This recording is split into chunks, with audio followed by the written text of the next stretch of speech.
Telangana BJP మళ్లీ నూతన దిశగా ప్రయాణం ప్రారంభిస్తోంది. రామచంద్రరావు పార్టీ రాష్ట్ర అధ్యక్షుడిగా బాధ్యతలు చేపట్టిన అనంతరం పార్టీలో కీలక మార్పులు సంభవించనున్నాయన్న చర్చ పార్టీ శ్రేణుల్లో జోరుగా నడుస్తోంది.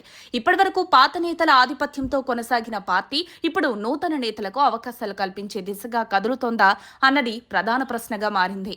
రాష్ట్ర పార్టీ నూతన కమిటీ ఏర్పాటు చేయనున్నట్టు సంకేతాలు వెలువడటంతో నూతన నాయకులకు అవకాశం దక్కుతుందా అనే ఆసక్తి ఉత్పన్నమైంది.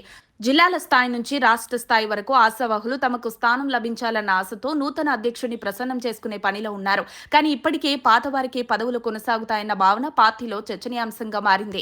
ఇప్పటి వరకు బండి సంజయ్, కిషన్ రెడ్డిలు తమ తరహాలో కమిటీలను రూపొందించినట్టే ఇప్పుడు రామచంద్రరావు కూడా తన ముద్ర వేయాలన్న ఆలోచనలో ఉన్నట్లు తెలుస్తోంది. అయితే ఆయన అధికారంలోకి వచ్చిన వెంటనే పదవులకు రాకండి, ప్రజల్లో పనిచేయండి అన్న సూచన చేయడం గమనార్హం. ఇది నిస్సందేహంగా పార్టీ సంస్కరణల దిశగా వచ్చిన సంకేతంగా చెప్పొచ్చు.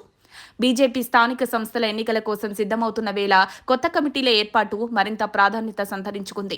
కార్యకర్తలకు శిక్షణ శిబిరాలు, వర్క్ షాప్లు నిర్వహించాలన్న యోచనతో పార్టీ ముందడుగు వేస్తోంది. కమిటీలతో పాటు స్థానిక ఎన్నికల్లో గెలుపు కోసం స్పష్టమైన వ్యూహాలు రూపొందించుకుంటోంది.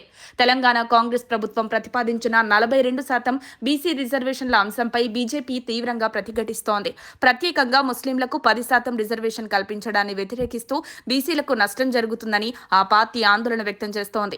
ఈ నేపథ్యంలో సెప్టెంబర్కు ముందే మహాధర్నా నిర్వహించాలని బీజేపీ యోచిస్తోంది. బీసీ రిజర్వేషన్లను 9వ షెడ్యూల్లో చేర్చాలన్న కాంగ్రెస్ ప్రకటనపై బీజేపీ ప్రశ్నలు లేవనెత్తుతోంది. ఇది రాజ్యాంగపరంగా సాధ్యమా? సుప్రీంకోర్టు నిర్ణయాల ప్రకారం ఇది న్యాయ సమీక్షకు లోబడి ఉంటుందన్న వాదనను బీజేపీ ముందుంచుతోంది. అంతేకాక ఇతర రాష్ట్రాల ఉదాహరణలు కూడా చూపిస్తూ ప్రభుత్వ ప్రతిపాదనల్లో లోపాలున్నాయని చెబుతోంది.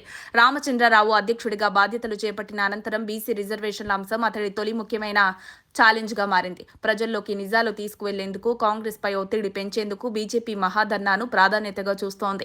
ఇది పార్టీ వ్యూహాత్మక పోరాటానికి నాంది కావచ్చన్న భావన బలపడుతోంది. స్థానిక సంస్థల ఎన్నికల దగ్గర పడుతున్న నేపథ్యంలో కమిటీల మార్పులు, బీసీ రిజర్వేషన్ల పోరాటం వంటి అంశాల్లో బీజేపీ చురుగ్గా వ్యవహరించడం గమనార్హం.